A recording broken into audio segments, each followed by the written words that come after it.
Ladies and gentlemen, today we're going to react to the Ghost Mountain, the second killing field of Cambodia in Thailand.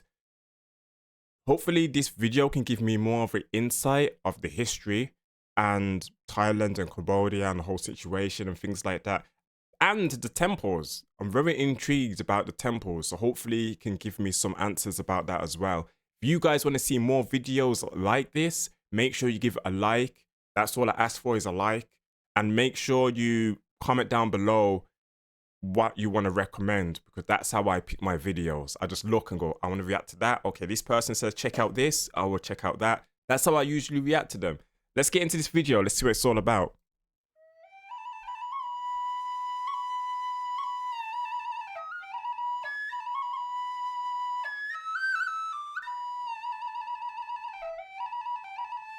All right.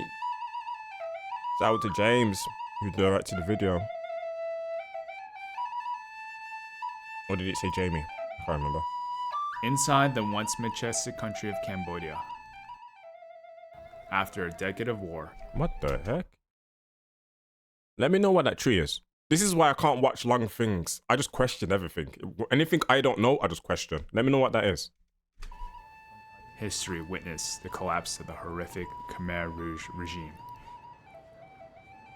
It would end one of the worst genocides the world has ever seen.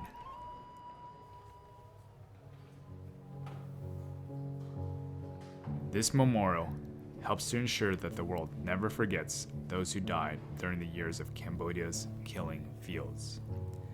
Wow, If there's more to the story, there is the untold episode of the fate of thousands of these survivors who sought refuge inside Thailand. What the? Are they real?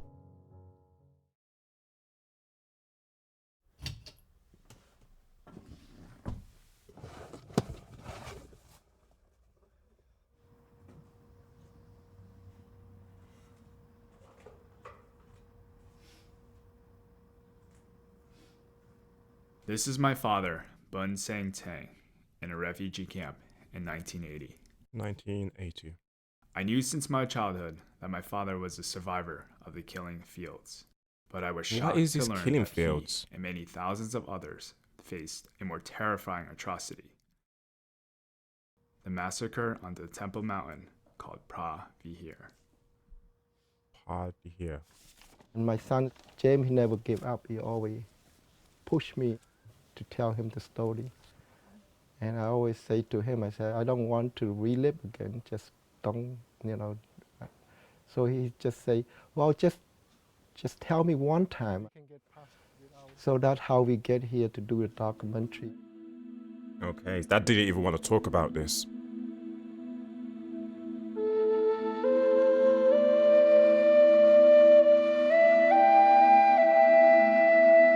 Yo, these are scary words, bro. These are scary words. The second killing fields.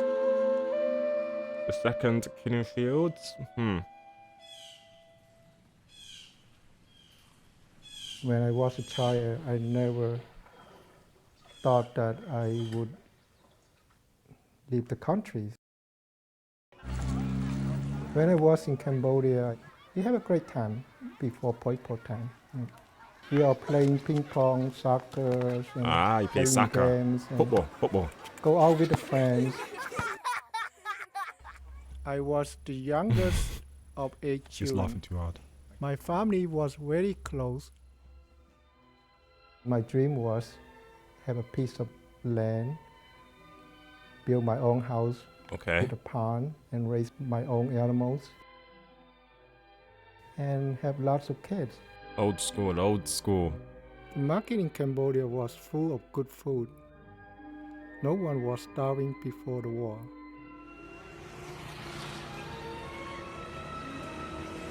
My childhood, we was living outside. That looks kind of Phnom fancy. Penh. Phnom Penh was a very modern city. Growing up in Phnom Penh, I lived somewhat of a Western life with refrigerator and TV. Though Tidabut Mam and my father met only recently, her story parallels his in many ways.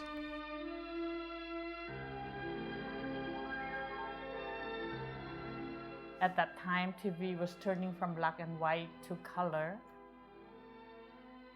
and rock and roll came in. So I was exposed to the English language at a very early age. Okay. I grew up with Mick Jagger and the Beatles, as well as the Cambodian music scene. And then the war came in, and the war really stopped life. What year was the war? In cooperation with the armed forces of South Oh, Vietnam, they're dropping bombs? launched this week to clean out. They're dropping bombs? What kind of war was this? The president, Jesus, Richard, 1970. Major enemy sanctuaries on the Cambodian-Vietnam border. This is not an invasion of Cambodia. What was it then? Holy that's not real, is it? That's scary if that's real. Years of intense bombing campaigns. From 1970 to 1973, the United States dropped more bombs in Cambodia's heartland than were dropped in Japan during the Second World War. Wow. It was equivalent to 5 Hiroshimas. What was that? War. It was equivalent to 5 Hiroshimas. To escape from the bombing, my family fled Am I being dumb? Who bombed them? west to the countryside near the Thai border. The American bombing caused enormous instability, So it's America. enabling the communist Khmer Rouge, once a small faction, to gain power. Its leader, Pol Pot, envisioned an agrarian revolution. America bombed Cambodia. Why? Why? Am I missing something? Sorry, I'm a bit slow, so if I did miss something, I'm sorry. And by the way, they dropped more bombs in the 1907 Cambodia War, if you want to call it that. I think you want to call it that. Than they did in World War II with China. No, Japan, I think they said. That's insane. Wow.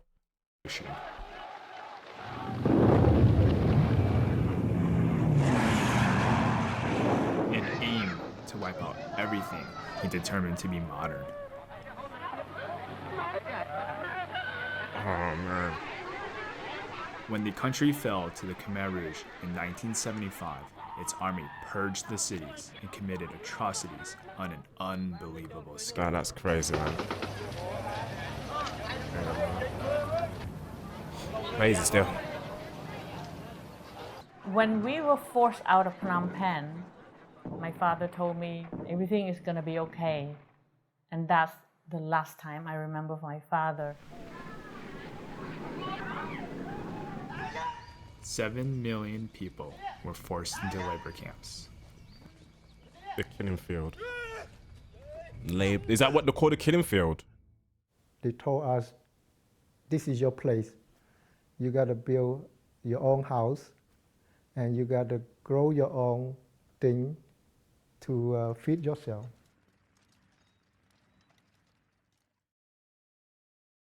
When my father got sick, Wow.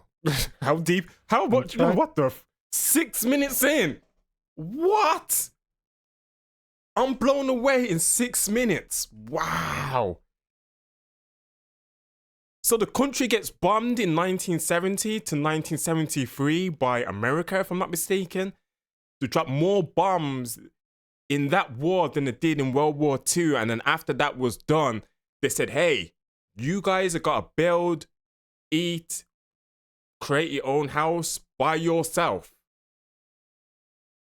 Wow, that's crazy, bro. And they call it the killing fields. That don't sound like a good motivating name. Wow, I'm so surprised. I didn't know it was this deep. I'm actually sad. I don't know if I can finish it, bro. Like, low key. to go and Hard. It's a hard visit watch. him. It is a hard watch. And I got captured by the Khmer Rouge, and I was tortured for 40 days. And I'm trying to go and get to visit him, and I got captured by the Khmer Rouge, and I was tortured for 40 days. It's all mass killing, and they take all our food, so we were starving, no medical care, so people were just dying from all that. Oh, there's no way that's real, bro. There's no way that's Between real. 1975 and 1979, 1/3 of Cambodia's population was either executed or tortured and starved to death. Yeah, this is a hard The watch. genocide would become known as the Killing Fields.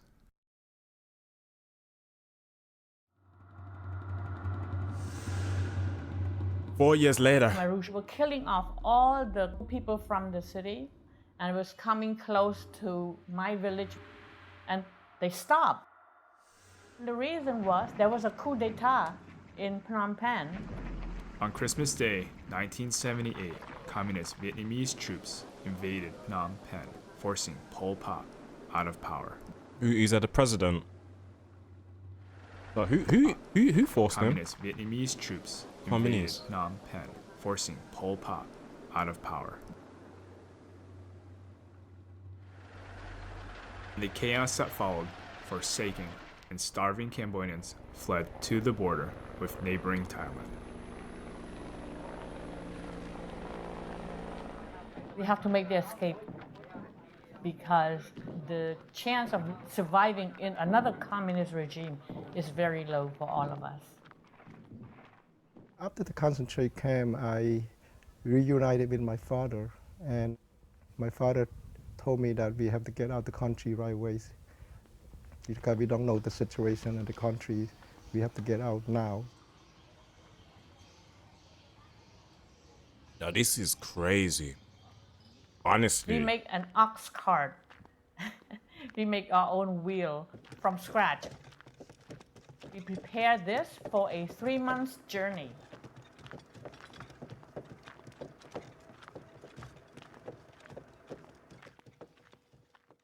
As refugees began to mass on the border of Thailand, a group of frontline international aid workers scrambled to help. Oh, le garçon. Wow. This is insane, bro.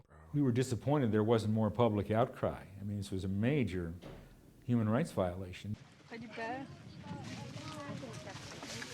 It was just us trying to whip the Western press into some attention on this. The Thai press covered it, if at all, barely. No, I've never heard of After this, bro. period, That's the Thai craziest government thing. worried the Vietnamese agents would penetrate their borders.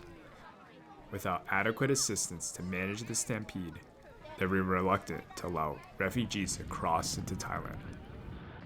The U.S. was kind of sitting empty-handed. Well, we didn't have a large refugee program. Lionel sought help from McAllen Thompson, who had been working with refugees from Laos and Vietnam.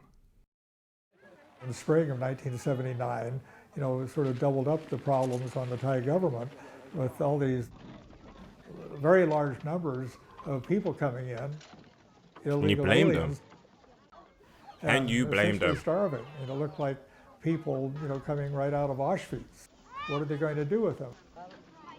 Skin and bones, many of them, and many died on the way. By the time my father made it to the border, the Thai government had agreed to allow some survivors to be brought into makeshift border camps. We escaped that day with thousands of people that poured into the border. I can't believe this happened and it's not being remember talked before about. They put us in the camp, they bring the trucks to the border and have us get on the trucks. And the truck drove through the city of Uraanbaatar. And it's the first time that we saw electricity. And we are so happy. We all threw our fish up to the air. It's freedom, it's freedom, it's freedom. And we couldn't believe our luck. Our spirit was high, we were hopeful. I mean, we have been cut off from the world for 4.5 years. Yo, the 1970s sounds like a nightmare. It sounds like a complete nightmare. So far, I don't know who they got bombed by. I think it was America, right? I might have to look back on that. But I'm just going to say America bombed them. And then they went to the killing fields to try and provide for the South. It wasn't working. A lot of people was dying. And then they went to the neighbor Thailand, who let few people in, and that's where we are right now. Okay, cool. So we make it to the refugee camp, surrounded with a barbed wire. But one of the best times that I had with my family, we feel that we're not being killed or starving again. And every day we enjoy every moment at the refugee camp there. We play music, we talk to friends, we talk about the past and about the new future.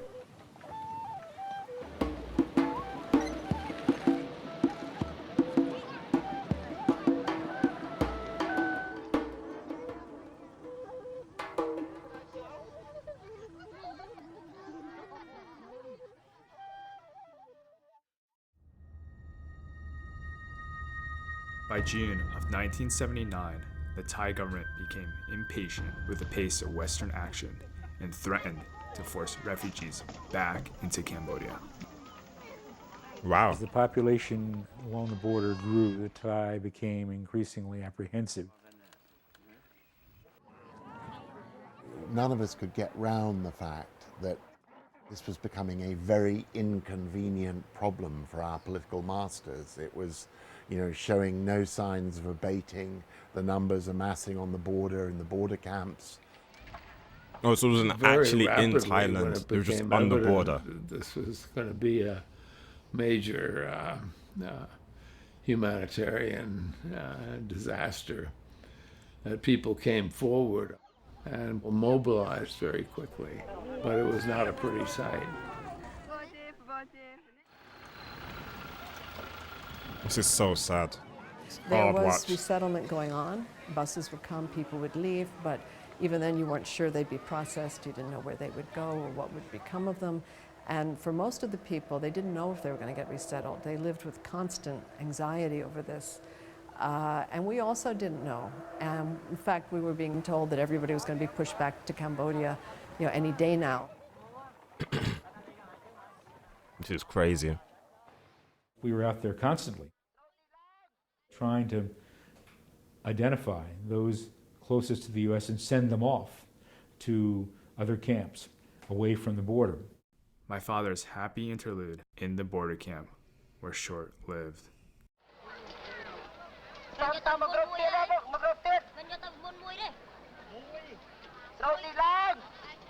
I love how they got real footage. One day, rescue workers arrived with buses and began calling out names.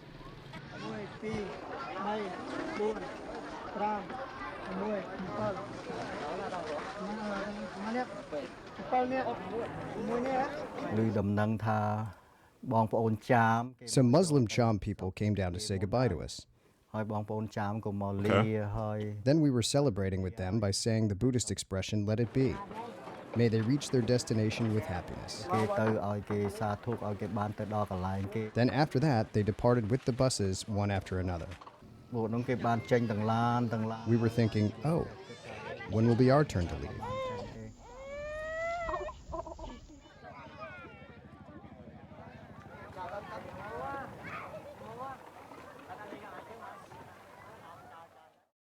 Okay. June 12 or 13, early in the morning, I remember, the bus arrived at alongside the refugee camp, and the Western people came with a microphone on their head, and they call people by name to get on the buses.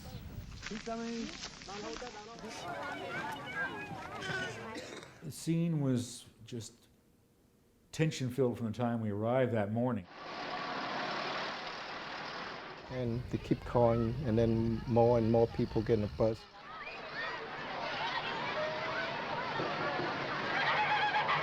Refugees were surging towards the front of this enclosure. Where's this bus going to? Did it say? And I keep waiting for my name being called. And we would try to call out the names, but it was very chaotic. We only had about 3 hours to do this. By midday, we were told we had to finish. And in fact, several times the Thai would say, "You're done." We'd say, "No, we just need a few more minutes." The Thai soldier is coming camp down and shut them down and push them out of the refugee camp, not allow them to call the name anymore, and they close the gates.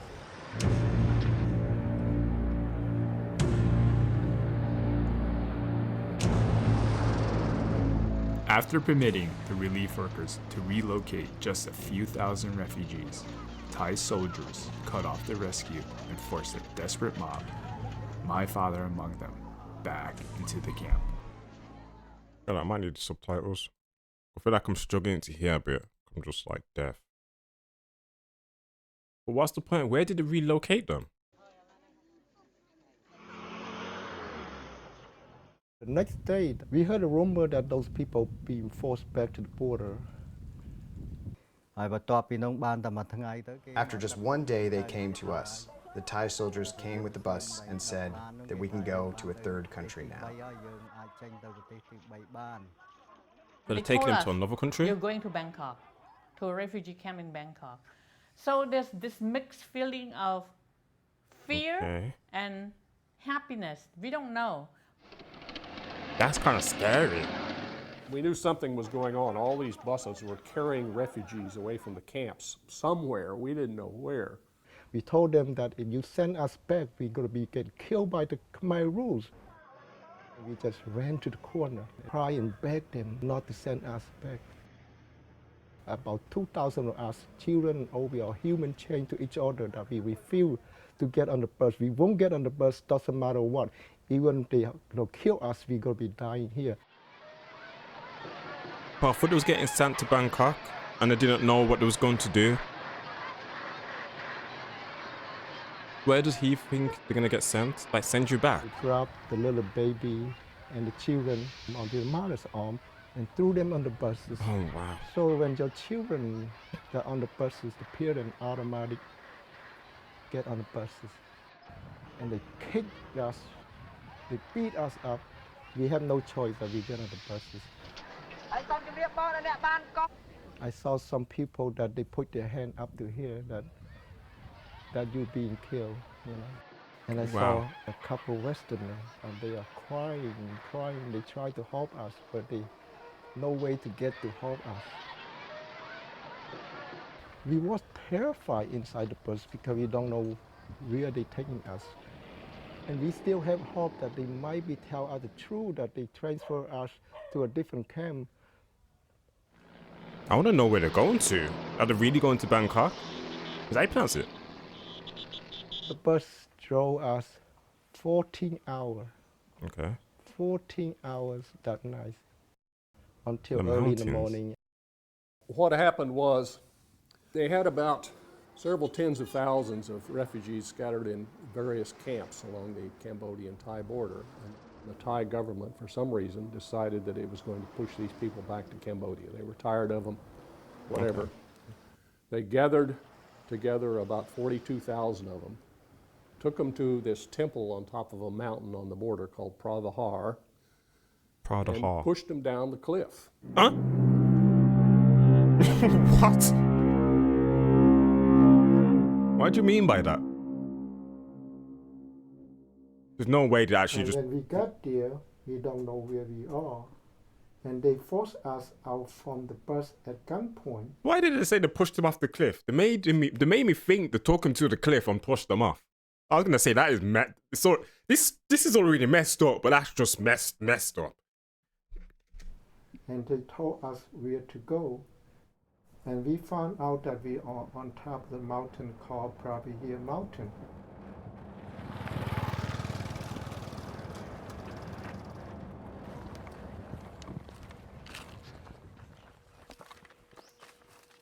Almost 4 decades later, I accompanied my father and my uncle to visit what remains at the site of the Preah Vihear massacre.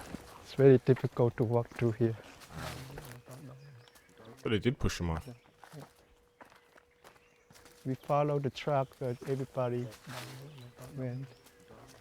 On the top of the mountain, the Thai soldiers told us that whatever we have, water, money, gold, water boat, just give it to them.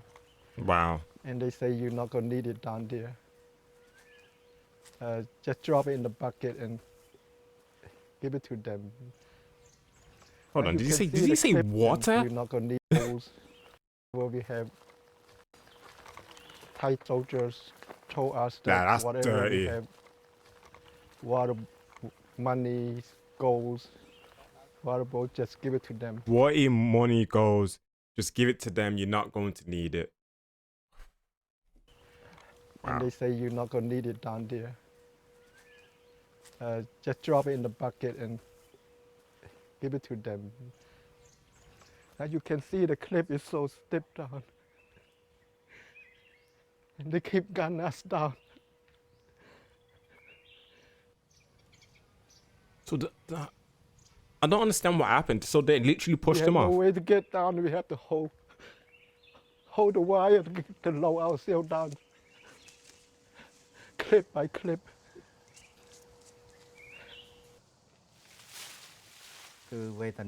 When we helped the old people, they fell down and crashed into the branches. In agony, they dropped all the things they carried with them, and they abandoned a lot of their belongings there. That night, every 5 minutes, we heard boom, and everyone was crying. What was the boom? People appeared with blood all over their body, some of their eyeballs falling out. No way to put Broken landmines. skulls, screaming, looking for their mother and father. You know, I lived through the Khmer Rouge. I thought that was bad. But that night was the worst night of my life. Tuk, tuk, tuk, tuk, tuk, tuk, tuk, tuk, tuk, tuk. And I hear the bullet go through my ear like right behind from my ears. And I saw a little girl in front of me. The bullet hit her head and she collapsed. I hold on to my mom's hand, and my thought was, at least we die together as a family. Yo, that is crazy. So I'm guessing it was the Thai soldiers who did this, right? Because they're the ones who brought him on top of the hill or the mountain and said, you're not going to need your money, water, gold where you're going. So I'm guessing it might have been the Thailand people who did that. Feel free to correct me. And they came back, I guess, while they was trying to make their way down and shot them. Bro, you know what's surprising about this video? When I think it can't get worse, it gets worse. I swear, it just keeps getting worse and it gets harder and harder to watch. They want us to walk on those landmines, and then very few survive, and it would make a good lesson that we will never come back to Thailand. They want to kill as many refugees as they can. So walking 40,000 refugees through the deepest mountain with no water and with gun behind us, that's one way to kill people. Landmines. And they don't have to open fire because the landmine will do the job. The brush is so thick. We heard the planes, the sound of planes flying through. We thought someone come to help us. No way to drop bombs, bro. 43,000 refugees cry out. This is crazy. For help. This is crazy. But no one come for us.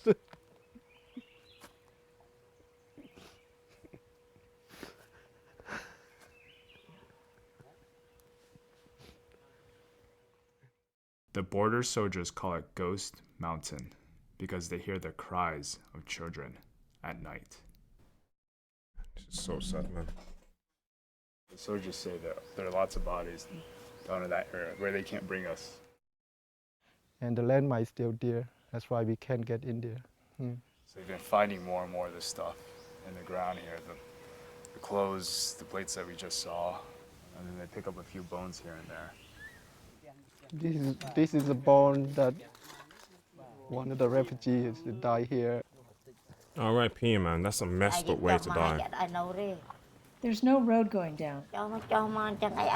We throw our clothes first and then hold on to the vines.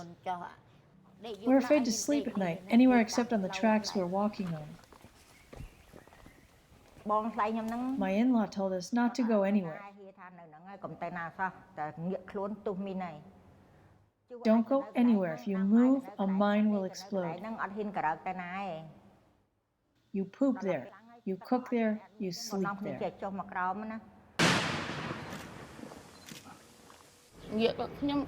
Everyone was falling. All of us fell to the ground.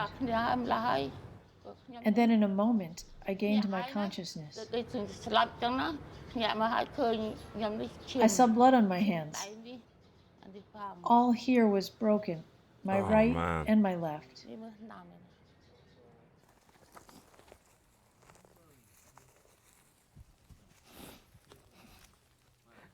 This might be a blanket here.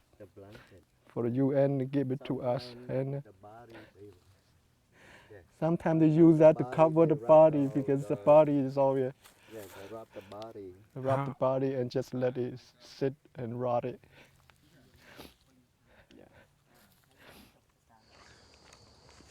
Oh, this is messed up.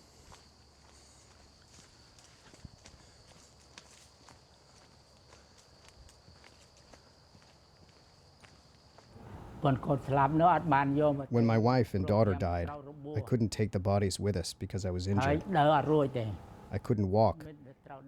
My arm was hit by a landmine. My nephew carried me, put me on a rice bag hammock, carried me, and took a month with no food. At the place where my wife was struck by landmines, 14 people died. Wow.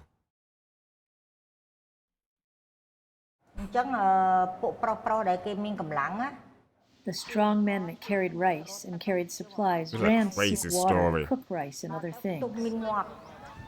Then the landmines exploded. And when it exploded, they all died. And the people that didn't have food ran to grab the bloody rice off of the dead bodies, just to have something to eat. They had to wash the blood off the rice and cook it. Bro, this is the most insane thing I've ever heard, bro. Like, this seems like a nightmare. This seems like hell.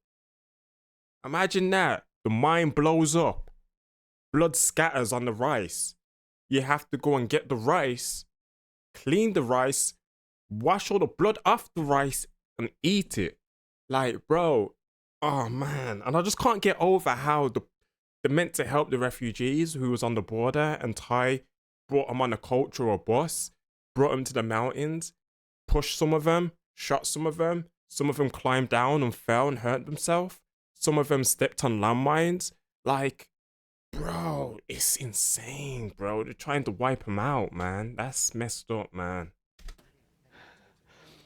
Thousands of refugees passed through here. 13,000 lost their life. This is all they left behind. Yeah.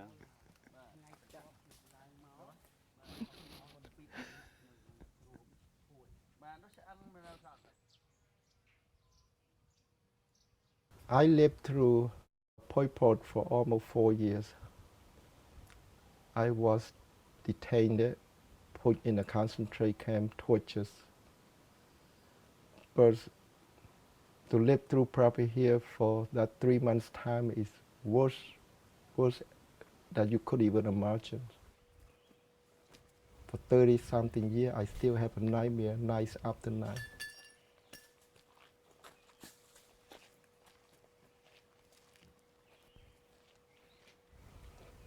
Somehow that nightmare never go away.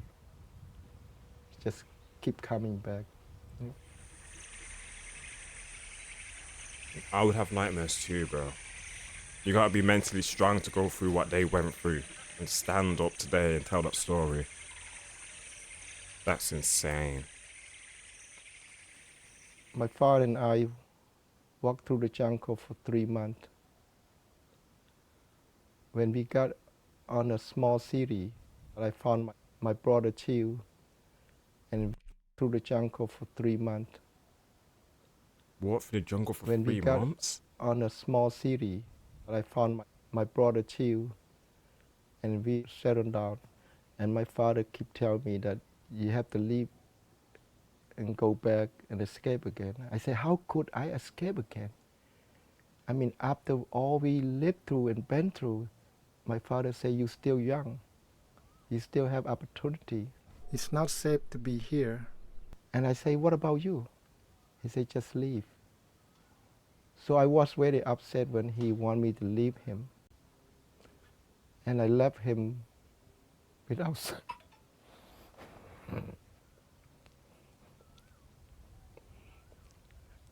without saying goodbye. What was the city?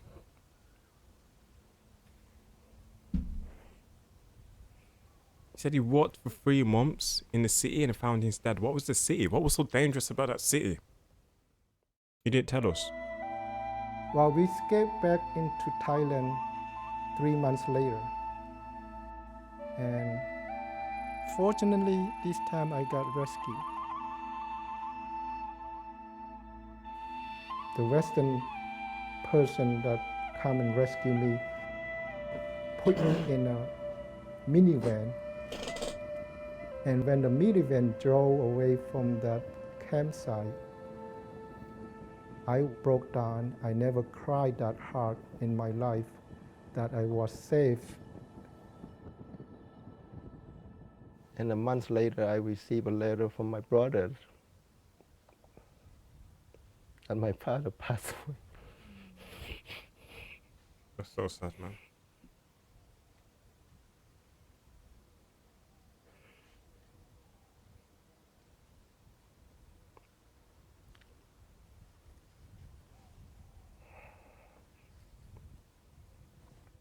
He found his father and had to leave. They took me to a legal refugee camp called Buriram.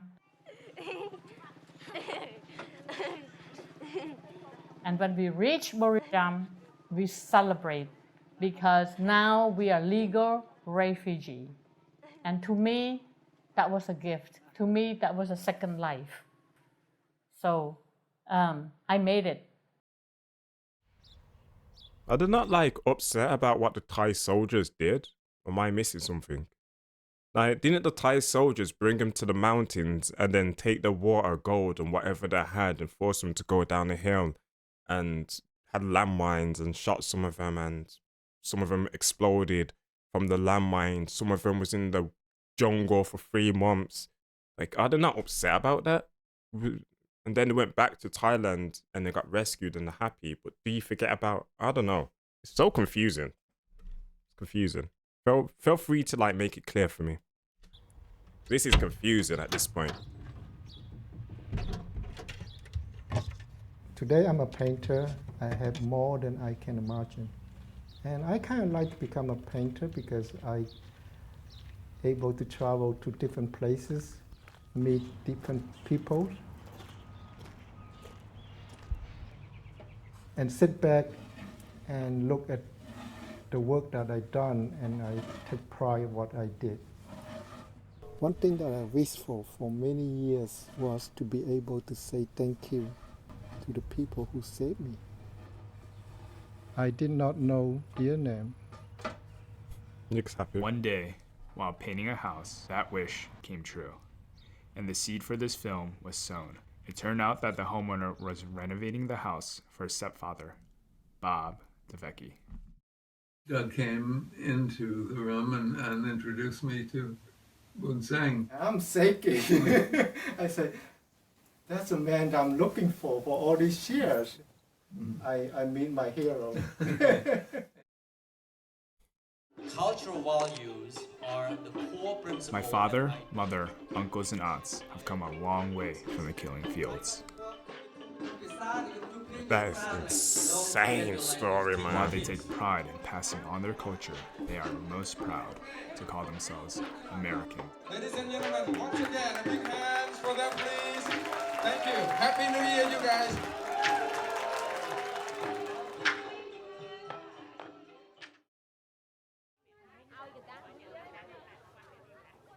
When I'm in Cambodia, I talk to a lot of young people.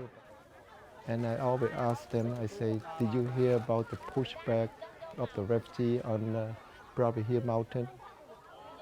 9 out of 10, none of them know about it. They never heard about it. I don't think you want to tell them. That's scary, that story. That scared me, that story. God, it felt like a nightmare. All those educated people was killed, and the country just started over again now, and it will take a long time to catch up to the other world.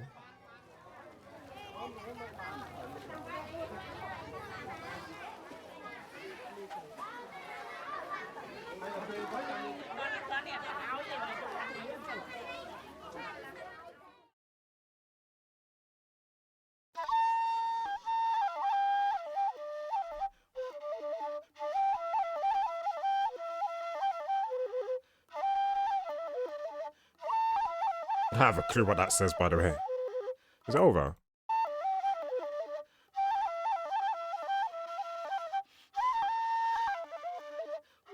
Okay. I think it's just credits, does it speak? Runs right through that area, and we're blowing someone up every 3 days. Bro, that story was the most insane story I've probably ever heard, bro. Like, how much they went through? It just got worse and worse and worse and worse and worse and worse and worse. Bro, I didn't think it was gonna end. Just when I thought it couldn't get worse, it actually got worse. But I'm happy to see some people made it out, and I'm happy to see that the country is rebuilding itself, and I understand why you want peace, because, bro, if my uncles and father went through that, I would want peace too. I would be scared for it to happen again. And the people in this, like really strong people, bro. Really mentally, physically strong people. I'm telling you, bro. Hopefully more people can hear this story. Damn, that Ghost Mountain part though, scared me. I'm not gonna lie, it scared me, that Ghost Mountain part. If you guys want to see more videos like this, make sure you give it a like, and make sure you comment something down below to recommend the video, and I'll check it out. It's myself, Curtis, and I'll catch you guys soon. Peace out. And by the way, I nearly cried like 3 times. 3 times I nearly cried. Crazy.